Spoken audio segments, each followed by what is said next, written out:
BJTP 29. Faya, apa mungkin kamu sama Dewa nikah kontrak? Tiba-tiba saja Giovan menanyakan hal tersebut ketika ia dan Rifaya makan siang bersama. Bukan tanpa alasan kenapa Giovan berpikiran ke arah Sans. Ia hanya merasa aneh saja ketika Sadewa berada di rumah sakit sebelumnya.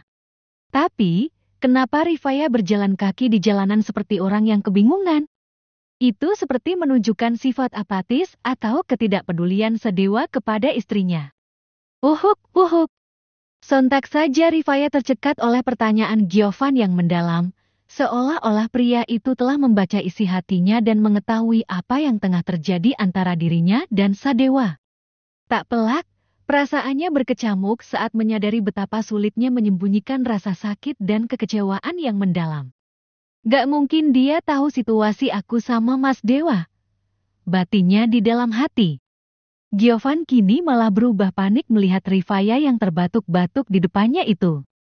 Ini minum dulu. Pelan-pelan aja makannya, Faya. Ucapnya, seraya menggeser air minum agar bisa digapai dengan mudah oleh Rifaya. Tanpa menunda waktu, Rifaya segera meneguk segelas air putih yang ada di depannya itu sampai habis tidak tersisa. Makasih, Mas. Ucapnya, usai meminum minumannya itu. Iya, sama-sama. Gimana sekarang? Merasa lebih baik? Tanya Giovan memastikan sambil memperhatikan Rifaya. Ia sebenarnya penasaran seberapa cantiknya Rifaya di balik cadarnya itu. Ya udah baik kan? Aku tadi nggak hati-hati makanya jadi kesedak, Mas. Rifaya mencoba untuk tetap tenang. Kemudian ia kembali makan makanan yang ada di depannya itu, tanpa terpengaruh dengan ucapan Giovan sebelumnya. Alhamdulillah kalau gitu, tapi tadi kamu tersedak bukan gara-gara pertanyaan aku kan? Tanya Giovan kembali yang menyinggung tentang pertanyaannya tadi. Bukan, Mas. Bukan. Jawab Rifaya buru-buru. Bukan karena soal hal itu dan pertanyaan itu juga terbilang aneh sebenarnya. Aku sama Mas Dewa nggak mungkin menikah kontrak. Itu karena yang namanya menikah kontrak buat pernikahannya juga nggak sah, Mas.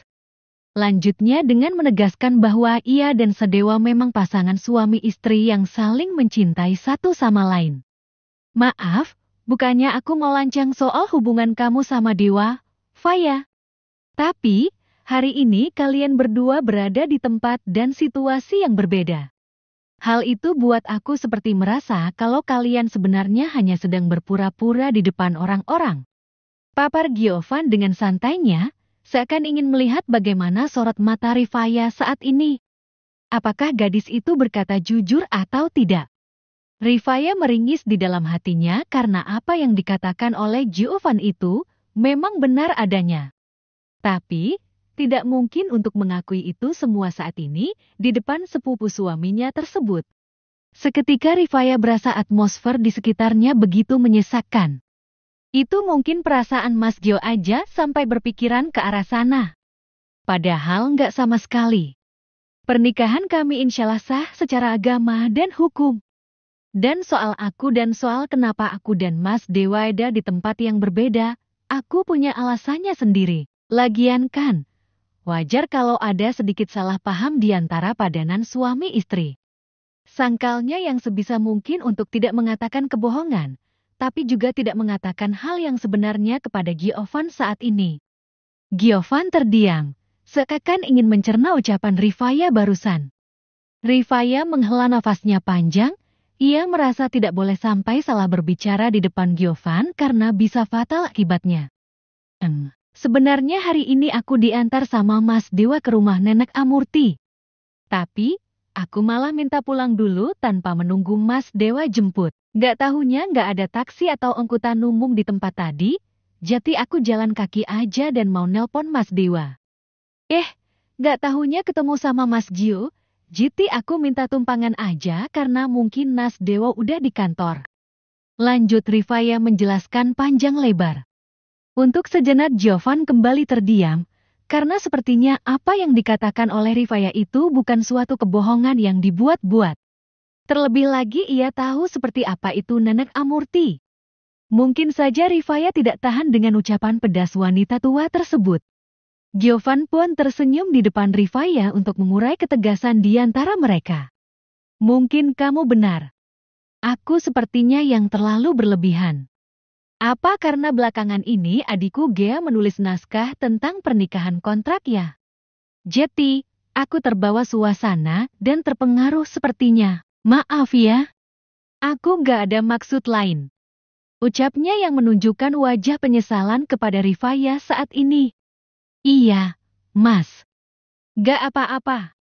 Jawab Rifaya dengan suara datar. Tapi, sekaligus bernafas lega karena Giovan sepertinya percaya dengan apa yang dikatakannya. Di saat yang sama, ponsel Rifaya bergetar dan ada pesan dari bibinya. Hal itu pun mengingatkan dirinya bahwa sang paman hari itu sedang menjalani operasi.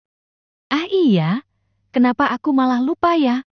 Apa mungkin operasinya udah? Batinnya tak bersuara. Rifaya pun segera membaca pesan yang dikirim oleh bibinya itu di layar ponselnya. Assalamualaikum, Faya. Paman kamu sudah selesai operasinya. Sebaiknya kamu datang karena dari tadi paman kamu itu terus aja nanyain kamu Rosida. Waalaikumsalam. Ya nanti aku ke sana, Bibi Rifaya. Menit selanjutnya, ada panggilan lain yang masuk layar ponselnya Rifaya saat ini. Usai membalas secara singkat pesan kepada bibinya itu, Rifaya mendapatkan panggilan dari Sadewa. Ia bisa menebak bahwa itu adalah panggilan dari Sadewa. Tapi, jika tidak dijawabnya sekarang, mungkin saja Giovan akan curiga, hingga akan berpikiran bahwa dirinya dan Sadewa memang benar-benar menikah kontrak karena saling mengabaikan satu sama lain. Maka dari itu mau tidak mau, Rifaya harus menerima panggilan tersebut.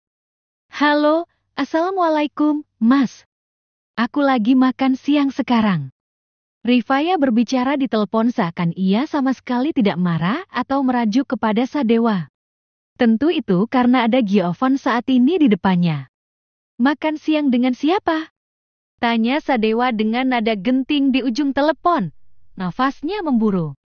Bukan karena kekesalan pada istrinya, melainkan kepada dirinya sendiri yang merasa tak berdaya. Karena tak tahu keberadaan Rifaya saat ini. Menambah penderitaannya,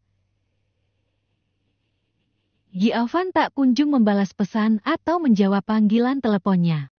Rasa cemas dan kekhawatiran semakin menguasai hati Sadewa, menggerogoti setiap inci kebahagiaan yang ada dalam dirinya. Ia merasa seolah-olah diterjang gelombang ombak yang ganas dan tak dapat dihindari. Kebetulan aku ketemu sama Mas Gio di jalan dan ikut sama dia, Mas. Terus makan siang di sini. Maaf ya belum kasih kabar sebelumnya. Ucap Rifaya dengan santainya.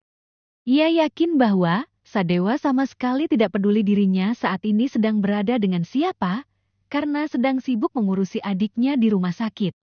Kamu di mana sekarang? Akan aku jemput. Tadi, Nenek telepon dan katanya dia mau minta maaf sama kamu soal ucapan yang buat kamu sedih. Dia menyesal karena udah sebut orang tua kamu. Juga aku juga minta maaf karena udah tinggalkan kamu di tempat Nenek Amurti. Harusnya aku. Udah dulu ya, Mas. Ucap Rifaya yang menyela perkataan Sadewa. Aku udah selesai makan siangnya dan habis ini mau ke rumah sakit. Jadi aku tutup teleponnya dan nanti aku telepon lagi. Lanjutnya, seraya menutup panggilan tersebut, seakan tidak ingin mendengar lagi ucapan Sadewa tentang penyesalan yang dianggapnya sudah basi. Ia bahkan mensenyapkan pengaturan dering ponselnya agar bisa mengabaikan panggilan Sadewa. Ada apa? Apa Dewa marah karena aku ajak kamu makan siang? Tanya Giovan yang hampir selesai dengan makan siangnya itu.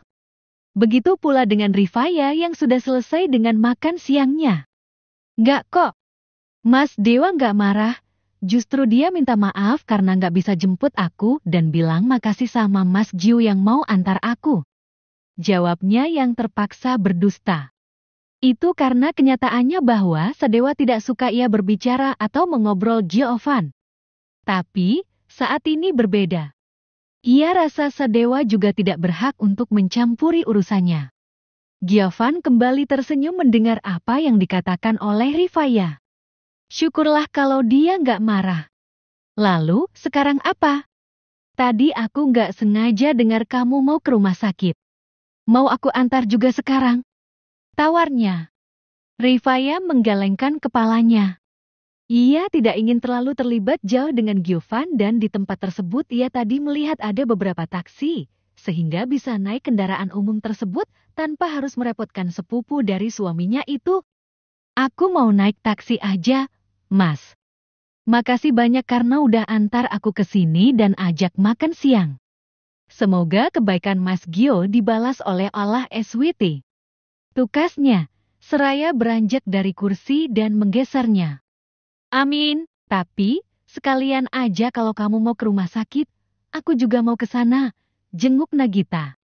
Giovan kembali menawarkan dirinya untuk mengantar Rifaya pergi bersamanya. Makasih banyak, Mas. Aku mau naik taksi karena ada tempat yang ingin aku kunjungi sebelum ke rumah sakit. Ucap Rifaya yang kembali menolak tawaran Giovan secara halus.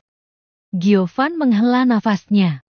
Ia sepertinya tidak bisa membujuk Rifaya terus-menerus di saat gadis di depannya itu memang tidak mau diantar olehnya.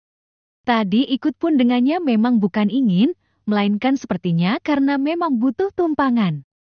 Berbeda sekali dengan para wanita kebanyakan yang selama ini pernah diajak olehnya. Mereka bahkan tidak malu-malu ingin diajak ke apartemen atau ke hotel dengan menawarkan diri. Ya udah, tapi aku yang akan panggilkan taksinya ya. Coba download aplikasi Unlinkers, di sana kamu bisa pesan taksi sesuai rute dan alamat diinginkan. Selain itu juga kamu bisa pilih drivernya mau perempuan atau laki-laki. Terang Giovan. Bahkan menunjukkan tentang aplikasi mana dan cara menggunakannya kepada Rifaya.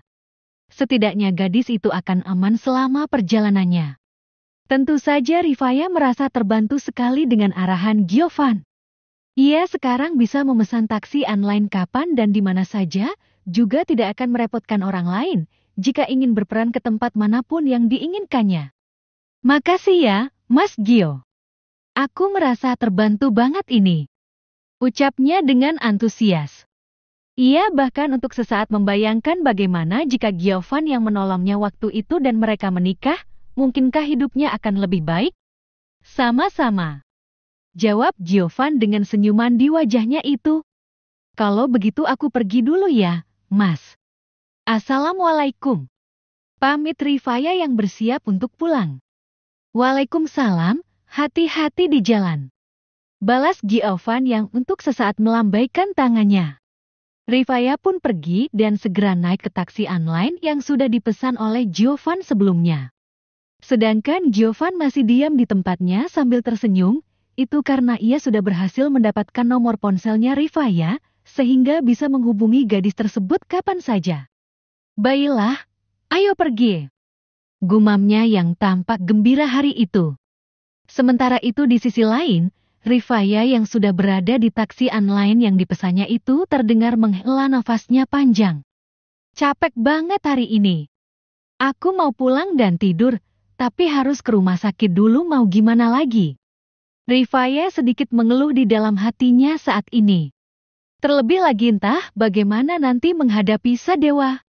Apa ia harus menginap di rumah sakit untuk alasan tidak mau pulang?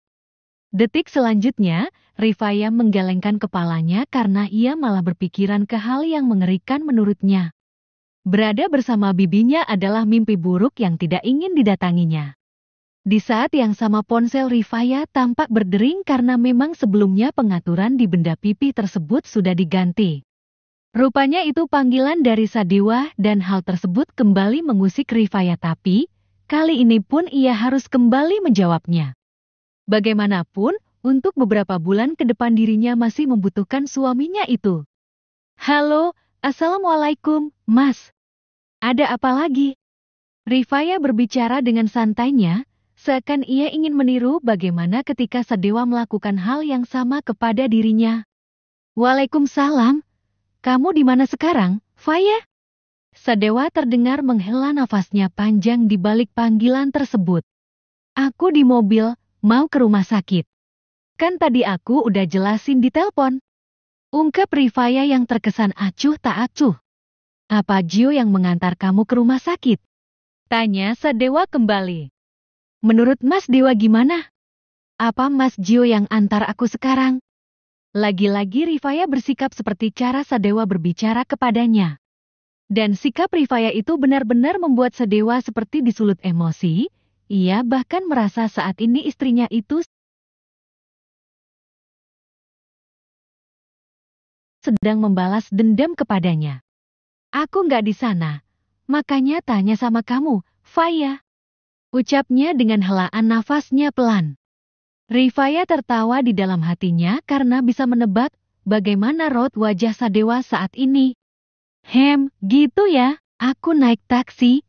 Mas, ada apa sebenarnya? Rifaya balik bertanya. Sebaiknya ke rumah sakitnya nanti sore, biar aku temani. Aku nggak mau bibi kamu itu sampai. Aku bisa jaga diri aku sendiri, Mas. Sela Rifaya dengan suara datar.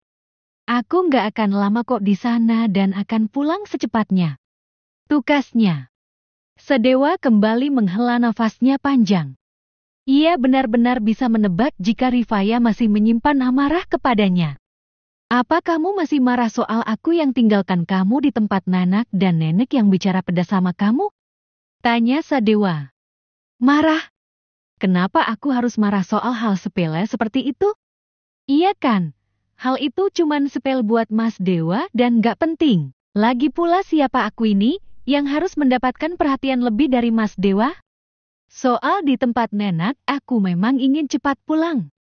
Jadi, gak perlu sok peduli atau khawatir sama aku. Ah, aku lupa. Pasti Mas Dewa lagi pura-purakan agar ibu gak curiga. Iya kan? Aku udah bilang berapa kali, Mas. Jangan kasihani aku. Itu buat aku kayak perempuan yang gak ada harga dirinya. Tegasnya, seraya menutup panggilan tersebut. Rifaya benar-benar tidak memberi kesempatan bagi Sadewa untuk mengungkapkan isi hatinya. Ia bahkan dengan sengaja mematikan ponselnya saat ini, menyimpan jarak dari pria yang menjadi pusat kekacauan perasaannya. Entah sampai kapan, Rifaya ingin menghilang sejenak dari bayang-bayang Sadewa yang selalu membuat hatinya goyah. Pada saat yang sama, Sadewa berada di kantornya dan terpaku menatap layar ponselnya. Usahanya menghubungi Rifaya berulang kali seolah terhempas oleh keheningan yang tak bersahabat. Setiap panggilan yang tak terjawab membuat rasa gelisah di dalam hatinya semakin mendalam. Sadewa yakin, istrinya benar-benar kecewa dan marah kepadanya. Perlahan, namun pasti, Sadewa semakin mengenal watak Rifaya. Dan rasa sesal yang membayangi hatinya tak mampu disembunyikan. Berbagai pertanyaan dan permintaan maaf hendak ia ungkapkan, namun sepertinya takdir memisahkan suara mereka. Aku harus benar-benar minta maaf. Gumamnya lirih, sambil merenung mencari cara terbaik untuk meminta maaf kepada Rifaya. Tentu saja, ucapan maaf semata-mata takkan cukup menggantikan kesalahan yang telah diperbuat. Sebagai gantinya, ia harus berjuang mati-matian, menempuh jalan berliku, dan rela berkorban demi menebus dosa serta memperbaiki segala kesalahan yang sudah terlanjur ia buat. Menit selanjutnya, terdengar suara ketukan di pintu. Di mana itu adalah Haris, yang mana hendak menyerahkan jadwal kegiatan dirinya selama 1 minggu ke depan. Masuk, Riz. Sahut Sadewa di balik meja kerjanya. Haris pun masuk ke ruangan tersebut dengan membawa beberapa map di tangannya, lalu menyimpan di atas meja kerja Sadewa. Ini ada pengajuan proposal dari Bu Mahalina selaku kepala manajer, Pak. Mereka sudah mengadakan rapat dan hampir dari mereka semua setuju dengan ajuan proposal itu. Tinggal Anda sekarang yang memeriksa file dokumen itu, apakah Anda akan mengizinkan untuk melanjutkan ajuan mereka itu atau tidak? Tutur Haris menunjukkan file mana yang harus diperiksa oleh Sadewa. Meskipun pikirannya saat ini sedang kacau dan dipenuhi oleh Rifaya, tapi Sadewa tidak bisa mengabaikan pekerjaannya di kantor dan harus tetap fokus. Padahal ia selama bertahun-tahun selalu disibukkan dengan pekerjaan dan tidak pernah yang namanya memikirkan tentang wanita atau hal lainnya yang berhubungan dengan wanita. Namun, sekarang keadaan sepertinya berbeda dari sebelumnya. Ia dibuat pusing 7 keliling ketika mengetahui bahwa istrinya itu sedang makan siang bersama dengan Giovan. Terlebih lagi sepupunya itu sama sekali tidak mengangkat teleponnya dan mengabaikan, seakan ingin membuatnya merasa marah. Bagaimana, Pak? Apa Anda setuju? Tanya Haris tiba-tiba. Sadewa berdehem kecil, itu karena kenyataannya ia sedang melamun dan untuk pertama kalinya tidak bisa fokus dengan pekerjaannya saat ini. Sebentar, aku belum selesai bacanya. Ucapnya yang memaksakan dirinya untuk bisa membaca semua tulisan yang ada di file soal tersebut. Kemudian untuk sesaat menepis semua pikiran tentang istrinya. Siap, Pak? Jawab Haris dengan antusias. Menit setelahnya, Sadewa baru selesai membaca isi dari proposal tersebut. Kemudian beralih kepada Haris. Festival mie untuk beasiswa murid teladan? Apa ini tujuan proposalnya? Tanyanya kepada sekretarisnya tersebut. Iya, Pak Dewa. Di sana juga nanti akan ada beberapa stand, tapi isinya semua berbahan dasar mie dari produk perusahaan kita. Selebihnya mereka akan berkreasi dengan bahan dasar tersebut. Selain itu juga, kita akan memperkenalkan varian baru. Bagaimana menurut Anda, Pak? Haris ingin memastikan bahwa proposal itu akan disetujui oleh Sadewa. Idenya cukup bagus. Adakan rapat lagi besok untuk membahas proposal ini. Aku ingin mendengar dan melihat langsung presentasi mereka. Tukas Sadewa yang secara garis besar menyetujui dengan proposal tersebut. Tapi dia juga ingin membahasnya lebih jauh di rapat besok. Baik, Pak Dewa. Akan saya sampaikan ke tim Bu Alina. Ah, iya satu lagi. Ini ada undangan reuni dari sekolah Anda, mereka mengirimnya resmi untuk Pak Dewa, diharapkan Anda bisa hadir tahun ini. Haris sebelum pergi menyimpan sebuah amplop panjang di meja kerjanya Sadewa, kemudian ia hendak keluar dari ruangan tersebut. Untuk sejenak, Sadewa menatap kosong amplop tersebut. Tentu saja hal yang berkaitan dengan sekolah mengingatkannya akan cinta pertamanya. Tapi, ia perlahan ingin berdamai dengan masa lalu dan menata hidupnya kembali. Ia pikir mungkin sudah saatnya untuk bangkit dari masa lalunya. Tunggu sebentar, Riz. Panggil Sadewa tiba-tiba. Dan panggilan Sadewa itu membuat Haris yang hendak membuka pintu, menghentikan langkahnya tersebut. Iya, kenapa, Pak Dewa? Tanyanya. Apa kamu tahu cara minta maaf kepada perempuan,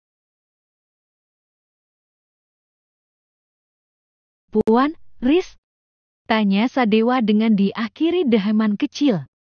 Sungguh ia sudah begitu tumpul pengetahuannya tentang seputar wanita, karena selama ini disibukkan dengan yang namanya pekerjaan. Haris berbalik, lalu berdehem kecil. Ia memang sebelumnya sempat mendengar atasannya itu menginap di apartemen dengan Rifaya. Mungkin saja dari sana benih-benih cinta mulai tumbuh di antara mereka. Meskipun pada awalnya Sadewa ingin pernikahan sementara, tapi tidak ada yang tahu jika tanpa sadar hati pria dingin itu sudah tertaut kepada istrinya sendiri. Tergantung dari kesalahan apa yang dilakukan oleh Anda, Pak. Apa mungkin ini ada hubungan dengan Nona Rifaya? Tebaknya pada akhirnya. Jawab Sadewa dengan segan karena tidak bisa terang-terangan mengakuinya. Tentu karena ia awalnya yang tidak ingin peduli dengan Rifaya, malah dibuat kelimpungan. Setahu saya, hal yang buat perempuan bisa memaafkan laki-laki adalah jika diajak jalan-jalan ke mall buat belanja, Pak. Mungkin dokter itu suasana hatinya bisa membaik. Saran Haris. Sadewa menghela nafasnya pelan. Itu karena Rifaya bukanlah tipikal wanita yang gila belanja atau suka menghabiskan uang. Bahkan kata ibunya, istrinya itu sama sekali tidak belanja pakaian di saat berbelanja dengan sang ibu. Jangan, itu sama sekali nggak akan mempan. Cari saran lainnya. Ungkapnya sambil memijat pelipisnya yang terasa berdenyut. Saran lain? Bagaimana ya, Pak? Sebenarnya ada banyak. Anda bisa ajak makan di tempat mahal, belikan makanan yang disukainya, atau mungkin mengajak ke tempat yang disukai perempuan itu. Lalu satu lagi, saya pikir Anda sendiri yang paling tahu harus meminta maaf seperti apa. Tuturnya. Sadewa kembali terdiam. Itu karena apa yang dikatakan oleh Haris memang ada benarnya. Ia sebenarnya sudah mempunyai rencana, tapi masih ragu dengan rencananya tersebut. Aku mengerti, Riz. Terima kasih sarannya. Kamu boleh keluar sekarang. Tukasnya. Baik, Pak. Saya permisi kalau begitu dan semoga sukses untuk minta maafnya. Haris pun keluar dari ruangan Sadewa dengan senyuman kecil. Ia merasa Sadewa sudah memulai membuka hatinya saat ini. Sementara Sadewa tampak menghubungi seseorang melalui ponselnya di balik meja kerjanya saat ini. Tolong siapkan semuanya nanti malam. Jangan sampai membuat kesalahan. Baik, Pak Dewa. Akan kami lakukan sesuai dengan permintaan Anda.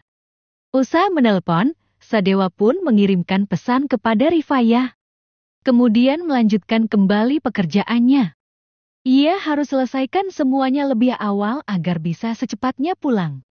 Rifayah sudah tiba di rumah sakit dan hendak ke ruangan di mana pamannya dirawat. Namun, siapa sangka ia malah bertemu dengan ibu mertuanya di tempat tersebut. Ibu kok ada di sini? Sapa Rifayah, seraya menyalami ibu mertuanya itu.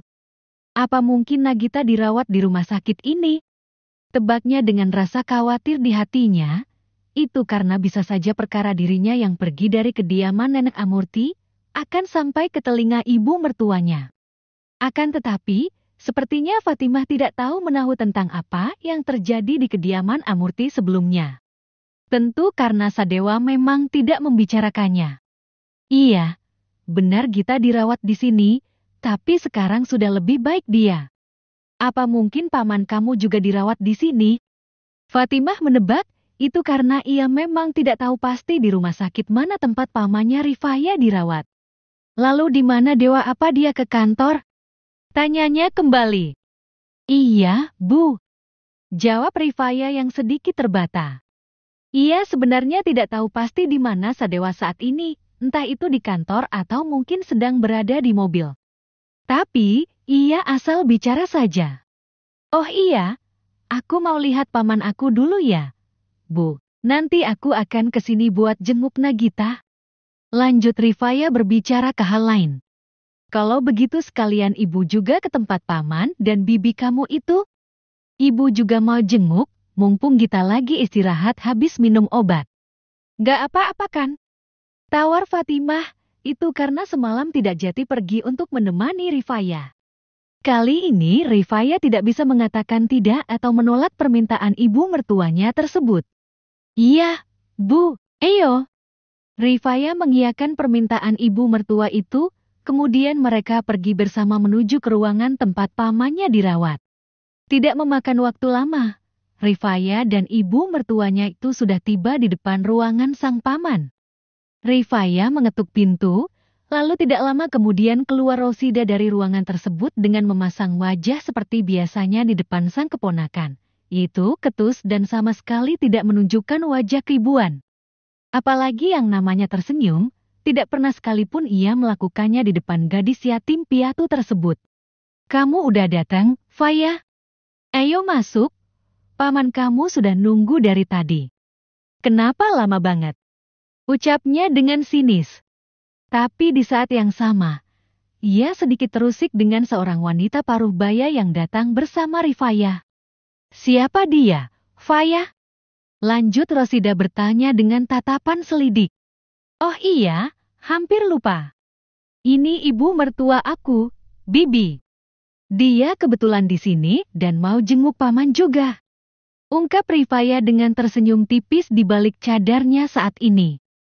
Seketika raut wajah Rosida langsung pucat pasi, mendengar bahwa wanita yang bersama keponakannya itu adalah ibunya Sadewa. Detik selanjutnya, senyum mengembang tercetak di wajahnya saat ini. Masya Allah, Ternyata ibu cantik ini ibunya Nak Dewa. Pantas aja kelihatan berkelas. Perkenalkan saya Rosida, bibinya Rifaya. Saya yang merawat Faya dari dia umur 7 tahun sampai sekarang. Saya sudah anggap Faya seperti putri saya sendiri. Faya itu gadis pasti akan jadi istri yang sempurna buat Nak Dewa. Tuturnya dengan ramah dan suara yang lemah lembut. Rifaya hampir tak bisa menahan tawa di dalam hatinya, mendengar ucapan bibinya yang memujinya dengan cara yang berlebihan. Dia tahu pasti bahwa itu hanyalah sandiwara semata, bagian dari akting yang sempurna demi menunjukkan diri sebagai seorang yang baik di hadapan ibu mertuanya. Rifaya tersenyum sinis, menggigit bibirnya agar tak meledak tertawa. Pujian yang dibuat-buat itu seolah-olah terbang melayang, bak petals yang dihembus angin musim semi. Siapa yang bisa menyangka, di balik lapisan kemanisan itu, tersimpan begitu banyak kepura-puraan dan ketidakikhlasan. Fatimah sendiri tersenyum seadanya. Itu karena ia bisa melihat bagaimana perubahan raut wajahnya bibinya Rifaya ketika berbicara dengan keponakannya yang terlihat seperti membenci Rifaya. Sebaliknya kini berubah ramah karena ada dirinya. Saya Fatimah, senang bisa bertemu dengan bibinya Rifaya di sini. Ucapnya yang bersikap ramah pula. Kalau begitu, silakan masuk Bu Fatimah. Ayo Faya juga. Rosida mengajak ibunya Sadewa itu dan juga Rifaya masuk ke dalam sana. Ketiganya pun masuk ke dalam sana, lalu bertemu dengan pamannya Rifaya. Di dalam sana hanya ada obrolan ringan seputar tentang kesehatan Mukdas yang sudah merasa lebih baik dari sebelumnya dan memang operasinya berjalan dengan baik dan berhasil. Hingga Fatimah menyinggung soal makanan yang dibuatnya semalam, di mana dititipkan kepada Rifaya. Bagaimana makanan semalam? Apa sesuai dengan selera Bu Rosida? Saya lupa tanya sama Faya karena semalam mereka pulang ke apartemen. Semoga saja rasanya anak. Ungkapnya yang ingin memastikan. Rosida untuk beberapa saat membeku di tempatnya. Ia sama sekali tidak tahu jika makanan yang dibawakan oleh Rifaya semalam adalah masakan dari ibu mertuanya sang keponakan. Oh itu, anak sekali Bu Fatimah. Dusta Rosida. Itu karena ia sama sekali tidak menyentuh makanan semalam dan membuangnya begitu saja. Tentu karena sudah kotor dan tidak layak untuk dimakan. Rifaya tersenyum kecut di balik cadarnya. Itu karena ia tahu betul jika bibinya tidak memakan makanan semalam. Ia tadi tidak sengaja melihat bungkusan itu di tempat sampah. Alhamdulillah kalau suka dan memang dimakan, Bu Rosida. Fatimah mengucap syukur tanpa mengetahui kebenarannya. Percakapan itu masih berlanjut hingga 1 jam terlewati. Rifaya dan Fatimah pamit pergi karena memang sudah cukup lama di sana. Selain itu, karena Fatimah sendiri harus memeriksa keadaan Nagita di ruang rawatnya. Ketika Rifaya hendak berpamitan kepada paman dan bibinya sementara itu di tempat lain, yaitu tempat Sadewa berada saat ini. Ia memang sengaja pulang lebih awal dan saat ini sedang mengemudikan kendaraan roda 4-nya itu dengan wajah berseri dari sebelumnya. Aku harap dia masih di rumah sakit dan... Bro, tiba-tiba saja terjadi kecelakaan lalu lintas di jalanan saat ini. Apa terjadi sesuatu dengan Sadewa? BJ Tapa 30. Gita, gimana keadaannya sekarang? Apa lebih baik? Aku dengar dari Mas Dewa kalau kamu sakit, makanya sekalian kesini juga. Rifaya kini berada di ruang rawat Nagita dan mengobrol dengan adik iparnya tersebut. Sementara Nagita sendiri duduk berselonjoran kaki di ranjang pasien sambil menyandarkan punggungnya pada sandaran ranjang tersebut. Lumayan baik kan, Kak? Sebelumnya udah diberi obat sama dokter. Jawabnya dengan suara pelan. Tapi, sebenarnya terkesan enggan untuk mengobrol dengan kakak iparnya itu, jika saja tidak ada ibunya di sana, mungkin ia akan pura-pura tidur saja agar saya segera pergi dari hadapannya. Tapi, mana Kak Dewa? Katanya dia mau kesini lagi, Kak. Lanjut Nagita bertanya kepada Rifaya. Meskipun enggan untuk berbicara, tapi ia dibuat penasaran kenapa sosok kakaknya tidak terlihat di ruangannya itu. Mas Dewa lagi di kantor. Kan dia juga harus kerja, Gita. Mungkin nanti kalau udah habis kerja, sekitar sorean dia pasti kesini lagi buat jengukin kamu. Terang Rifaya dengan nada riang, seakan tidak terjadi sesuatu di antara dirinya dan Sadewa. Iya, Gita. Udahan manjanya, kan sekarang Dewa udah punya istri yang harus diurusnya dan gak mungkin selalu ada buat kamu. Sebaiknya mulai dari sekarang kamu harus paham itu, Gita. Sambung Fatimah menjelaskan, tapi sekaligus ingin menegaskan kepada putrinya tersebut bahwa Sadewa tidak akan sama seperti sebelumnya. Iya, aku ngerti kok, Bu. Balas Nagita dengan malasnya. Entah berapa ratus kali ibunya itu mengatakan hal tersebut kepada dirinya tentang Sadewa. Padahal ia masih ingin bisa bermanja-manja seperti sebelumnya, meskipun kakaknya itu sudah mempunyai istri saat ini. Nah gitu dong, itu baru namanya anak ibu. Timpal Fatimah dengan senyum di wajahnya. Di saat yang sama Rifaya tanpa sadar memperhatikan bagaimana raut wajah ibu mertuanya tersebut. Ia bisa merasakan ketulusan dari ibunya Sadewa itu yang sudah menganggap Nagita seperti anaknya sendiri. Meskipun pada kenyataannya bahwa Nagita adalah anak dari wanita lain yang telah merusak keutuhan rumah tangga dirinya. Aku nggak yakin akan bisa sesabar dan seikhlas ibu saat ini kalau berada di situasi yang hampir sama. Lirihnya di dalam hati, hingga membayangkan apa yang akan terjadi di masa depannya dalam waktu beberapa bulan kemudian. Ibu dengar dari Sadewa katanya bulan madunya bakalan diundur ya, jadi kalian memutuskan buat mengadakan resepsi pernikahan baru nanti akan pergi berbulan madu. Apa seperti itu? Tanya Fatimah yang ingin memastikan tentang kebenaran berita tersebut dari menantunya sendiri. Rifaya terdiam.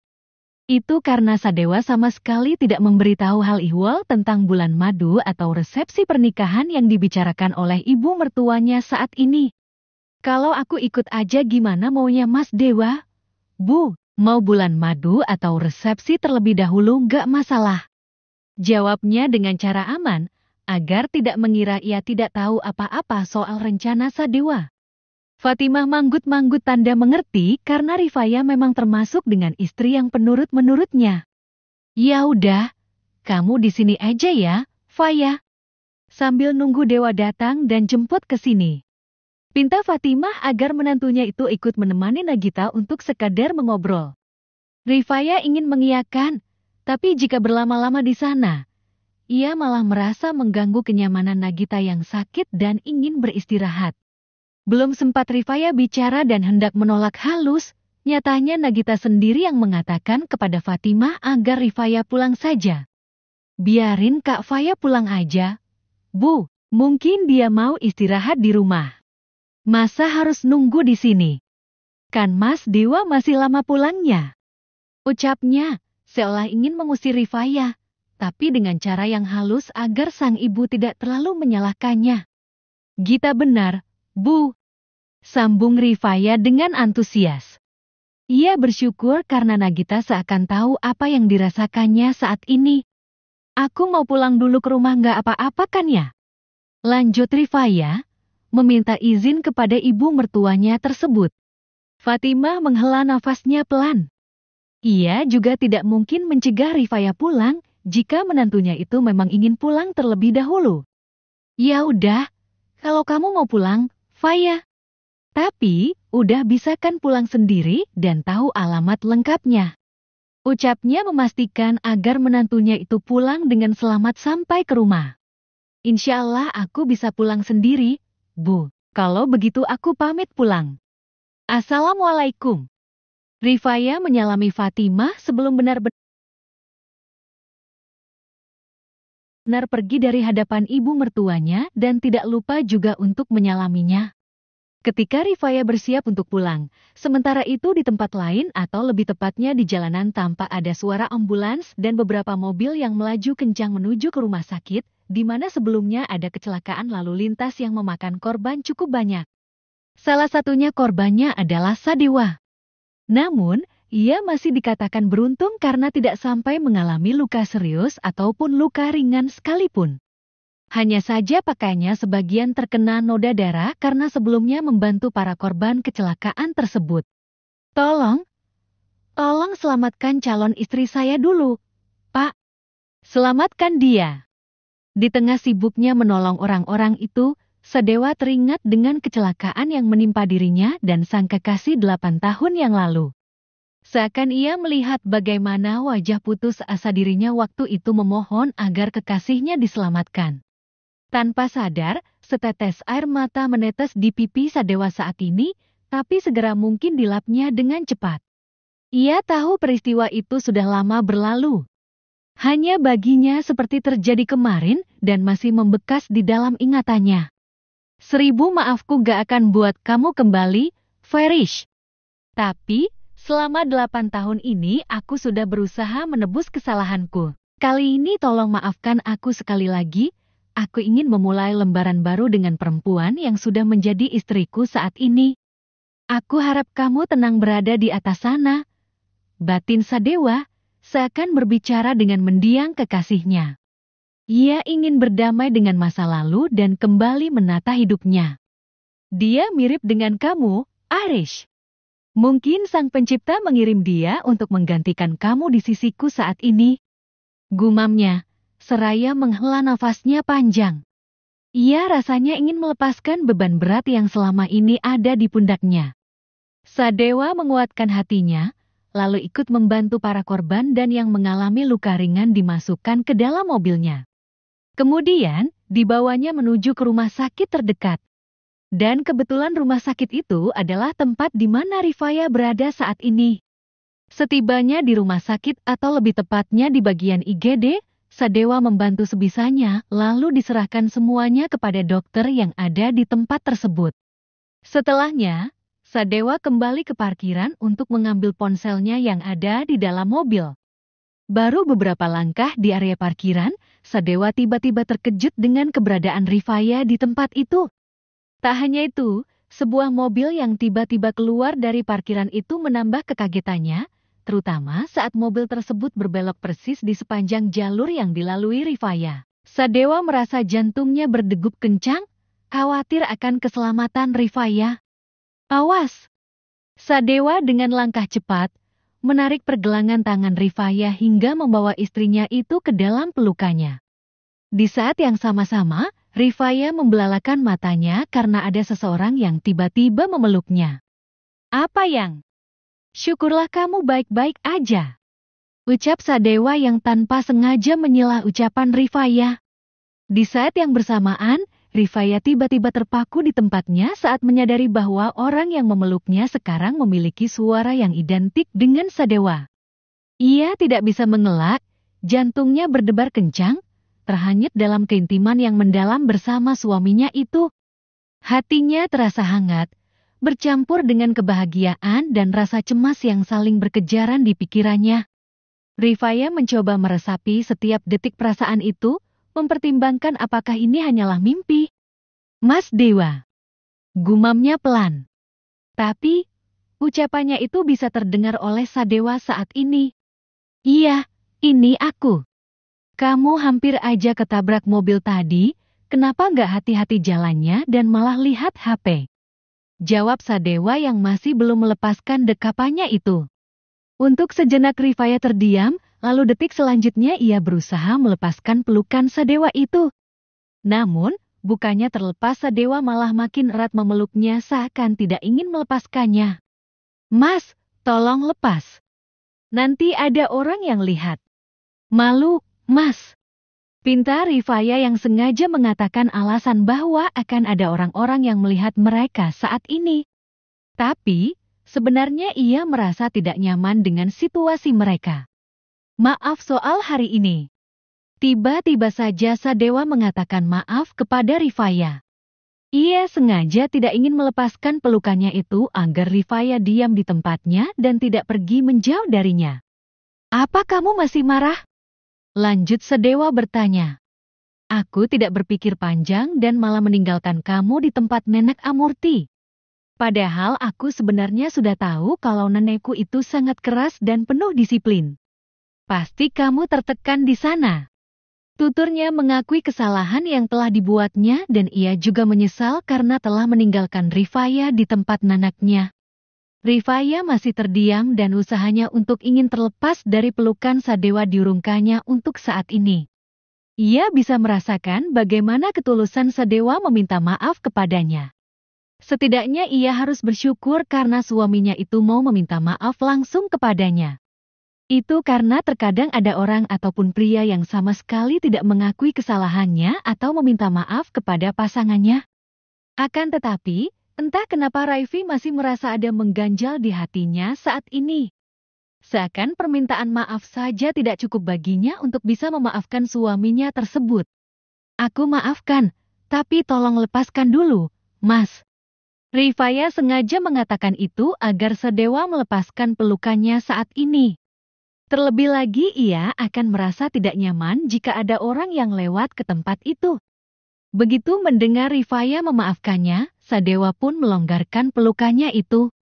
Meskipun begitu ia masih mempunyai satu hal lain untuk semakin memantapkan permintaan maafnya kepada sang istri.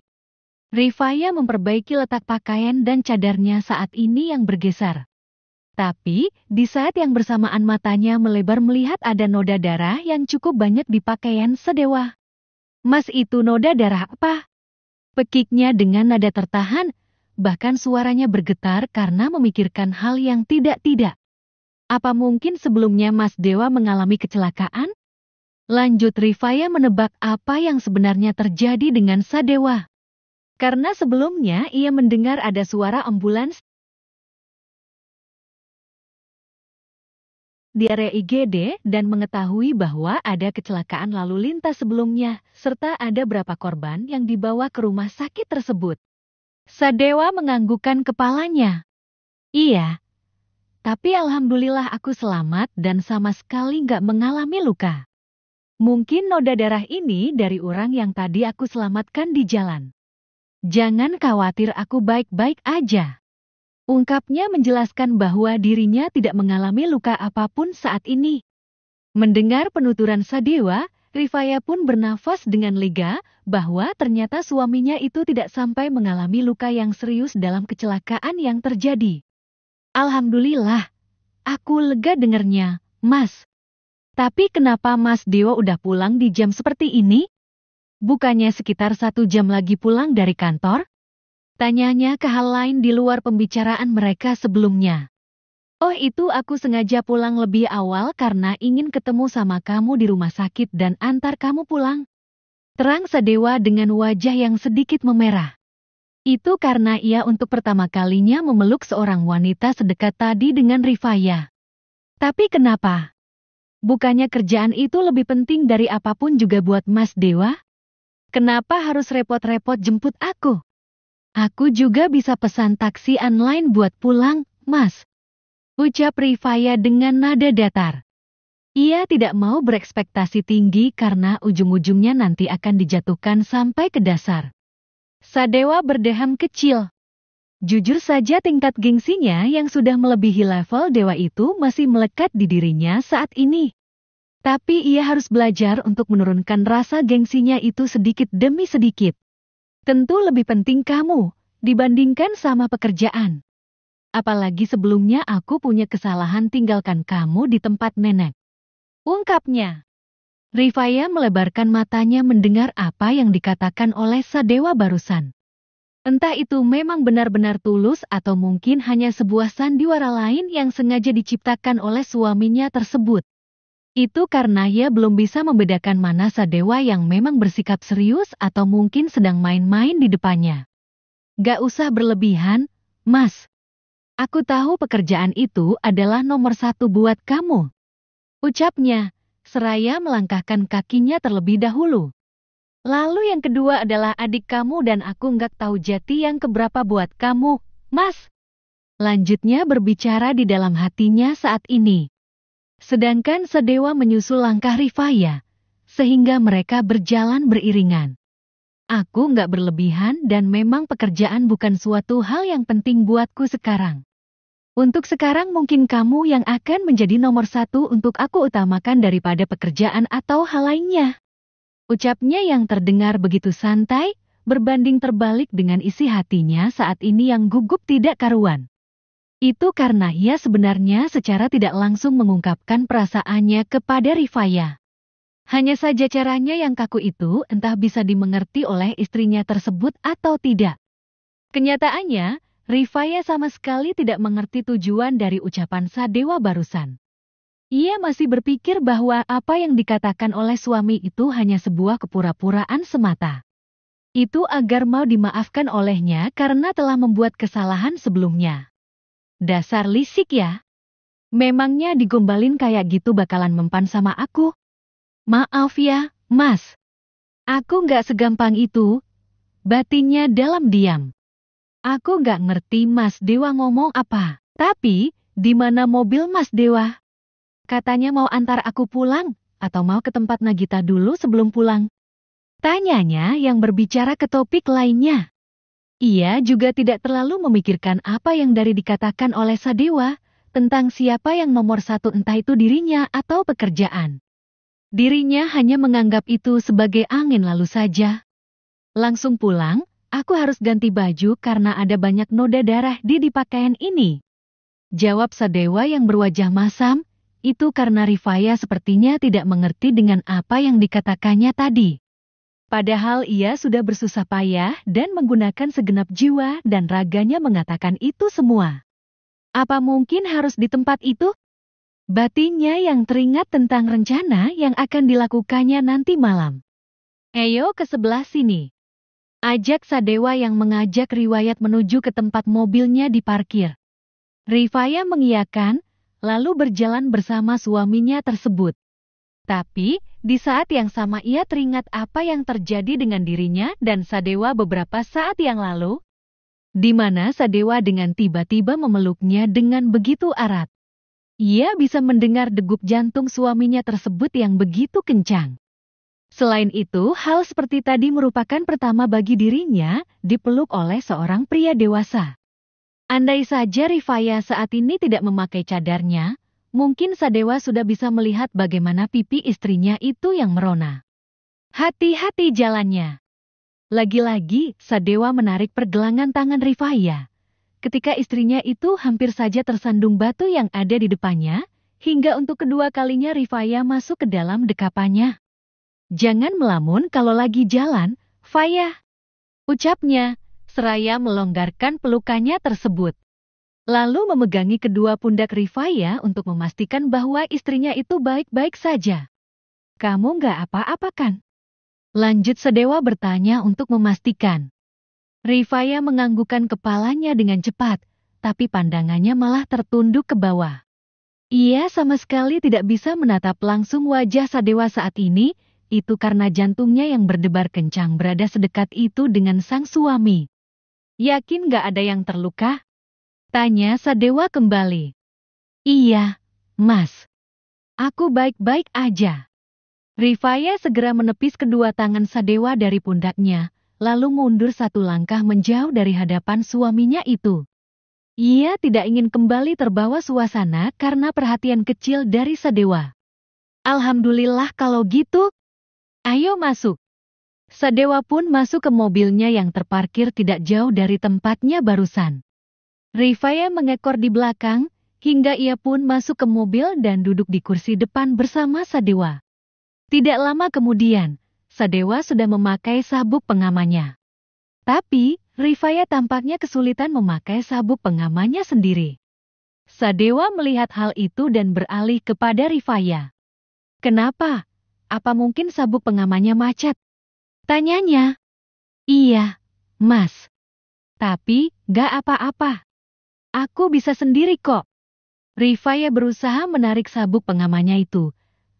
Tapi sekeras apapun ia berusaha tenaganya tidak bisa menarik sabuk pengaman yang macet tersebut. Sadewa menahan senyumnya melihat bagaimana Rifaya yang berusaha keras untuk memakai sabuk pengamannya tersebut.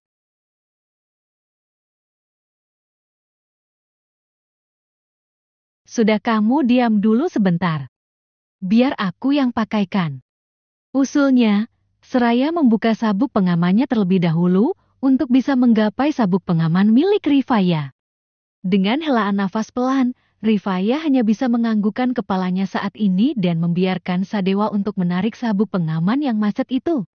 Sadewa bergerak dengan hati-hati untuk mengambil ujung sabuk pengaman yang ada di sebelah Rifaya. Namun, pada saat itu posisinya menjadi sangat dekat dengan gadis bercadar tersebut. Seiring dengan jarak yang semakin dekat, jantung Rifaya kembali berdebar kencang, mengetahui Sadewa berada tepat di depannya. Aroma maskulin dari kelaun yang dipakai oleh sang suami menyeruak ke indera penciumannya, menciptakan sensasi yang memikat dan menggelitik hatinya. Rifaya merasa kembali goyah, bagai ditelan angin badai dalam dirinya, tersapu oleh kehangatan dan rasa rindu yang begitu intens. Setiap detik bersama Sadewa, hatinya terombang-ambing dalam gelombang emosi yang tak dapat dikendalikannya. Gak boleh. Please jangan sampai terbawa perasaan, Faya, teriaknya di dalam hati untuk menyadarkan dirinya sendiri. Sadewa sudah berhasil memasangkan sabuk pengaman itu, lalu beralih kepada Rifaya yang saat ini wajahnya berada tepat di depannya. Akhirnya udah. Bro. Tiba-tiba saja, Rifaya seolah kehilangan kendali dan dengan refleks mendorong Sadewa. Hatinya bergemuruh, seolah ada angin besar yang menggebrak dari dalam dada, di saat wajah pria itu menatap ke arahnya, hanya berjarak beberapa sentimeter dari wajahnya. Rifaya takut. Khawatir terjadi sesuatu di antara mereka yang tak bisa diulang kembali. Namun, akibat tindakannya yang impulsif itu, Sadewa terdorong dan kepentok kaca jendela mobil yang ada di depan mereka. Oh? Sadewa untuk saat meringis karena apa yang dilakukan oleh Rifaya barusan benar-benar membuat kepalanya terbentur ke kaca dengan cukup keras. Melihat akibat perbuatannya, Rifaya melebarkan matanya karena ia juga bisa mendengar dengan jelas bagaimana suara benturan kepala Sadewa dengan kaca mobil. Ya Allah, maaf, Mas. Aku nggak sengaja. Tadi cuman refleks aja, aku nggak sadar malah dorong Mas Dewa dengan kencang. Ucapnya dengan nada menyesal. Sadewa hanya bisa tersenyum getir saat ini. Apa yang dirasakannya barusan mungkin adalah karma karena telah meninggalkan Rifaya sebelumnya di tempat neneknya itu mungkin tidak ada apa-apanya jika dibandingkan dengan rasa sedih dan sakit hati yang dirasakan oleh Rifaya sebelumnya. Iya, gak apa-apa. Gak terlalu sakit ini. Ya udah, ayo berangkat. Tukasnya yang tidak ingin mempermasalahkan hal tersebut, kemudian melajukan kendaraannya itu menjauh dari area rumah sakit. Akan tetapi, Rifaya merasa khawatir bahwa Sadewa mungkin tidak baik-baik saja. Ia bahkan meneliti wajah pria tersebut untuk memastikan tidak sampai ada luka. Astagfirullah, Mas. Itu keningnya sampai benjol gitu. Tunjuknya pada kening Sadewa. Beneran itu nggak sakit? Tanyanya kembali. Nggak apa-apa, nggak sakit. Tapi, kenapa tadi tiba-tiba mendorong? Kata kamu tadi bilangnya refleks, apa mungkin kamu khawatir aku akan mencium? Enggak lah, Mas. Sela Rifaya buru-buru dengan wajah yang memerah di balik cadarnya. Itu karena ia memang sempat berpikiran ke arah sana, tapi ia tidak ingin sampai Sadewa tahu apa yang sempat dipikirkannya tadi. Ya udah kalau misalkan Mas Dewa emang gak ngerasa sakit, gak usah bahas yang lain. Gak penting tahu. Balasnya seraya memalingkan wajahnya ke tempat lain. Sadewa hanya bisa menahan senyumnya. Itu karena ia bisa menebak bahwa memang sebelumnya Rifaya membayangkan hal yang tidak-tidak ketika jarak mereka yang begitu dekat sebelumnya. Sadewa sebenarnya ingin menanyakan perihal tentang apa yang dikatakan oleh Jovan ketika mereka makan siang bersama. Tapi sepertinya saat ini bukanlah waktu yang tepat untuk menanyakan hal tersebut. Selain itu, ada satu hal lagi yang ingin ditanyakannya, yaitu mengenai pesan yang dikirimnya lepas Rifaya. Tapi, belum dibaca ataupun dibalas oleh istrinya itu. Aku tadi kirim pesan, kenapa belum? Ucapan Sadewa terjeda ketika ia mendengar suara dering ponsel Rifaya yang bergema di dalam mobilnya itu. Rupanya itu panggilan dari Benny. Tapi, Rifaya sama sekali tidak mau berurusan lagi dengan pria tersebut dan memilih untuk mengabaikan panggilan itu. Bahkan langsung menekan ikon warna merah untuk menolak panggilan dari sang mantan suami. Di saat yang sama, Sadewa melirik ke arah Rifaya terdengar menghela nafas panjang. Siapa yang nelpon? Apa itu bibi kamu atau mungkin mantan suami kamu? Tebaknya. Mantan, Mas. Jawab Rifaya dengan suara pelan. Padahal ia tidak ingin Sadewa sampai ikut campur urusannya. Coba angkat dulu dan nyalakan speakernya, aku mau dengar dia mau bicara apa. Jangan khawatir, aku yang akan ngomong sama dia nanti. Pinta Sadewa dengan nada serius. Rifaya ragu untuk memenuhi permintaan Sadewa barusan, tapi jika diam saja maka Benny pasti akan menghubungi kembali dengan alasan lainnya. Padahal ia juga sudah mengancam pria tersebut. Meskipun pada akhirnya tidak mempan sama sekali. Yakin gak akan kenapa-kenapa, Mas? Tanyanya memastikan. Iya, gak apa-apa. Coba angkat aja. Pinta Sadewa kembali. Iya, Mas. Sebentar. Pada akhirnya Rifaya mengiyakan permintaan Sadewa, entah apa yang dikatakan oleh suaminya nanti. Tidak menunggu lama, Rifaya pun menjawab panggilan Benny yang untuk kesekian kalinya masuk ke layar ponselnya itu. Kemudian menyalakan pengeras suara agar bisa didengar oleh Sadewa. Halo, Assalamualaikum, Faya. Terdengar suara Benny di ujung panggilan itu. Waalaikumsalam, ada apa? Sadewa yang menjawab panggilan tersebut mewakili Rifaya dengan nada sinis. Oh, kebetulan ada Pak Dewa juga. Aku ingin menyampaikan sesuatu. Ucap Benny ujung panggilan yang terdengar baru yang terdengar senang. Katakan. Sentak Sadewa. Aku akan menggugat Anda karena kami belum bercerai secara hukum dan Rifaya masih istriku secara hukum. Ucap Benny di balik panggilan dengan santainya. Mendengar ucapan Benny, sontak saja Rifaya dibuat terkejut karena mantan suami itu malah bersikap seenaknya. Sekaligus ia khawatir akan terjadi sesuatu kepada Sadewa. Berbanding terbalik dengan Rifaya, Sadewa saat ini malah tampak tersenyum seringai mendengar ucapan mantan suami Rifaya tersebut. Beji Tapa 30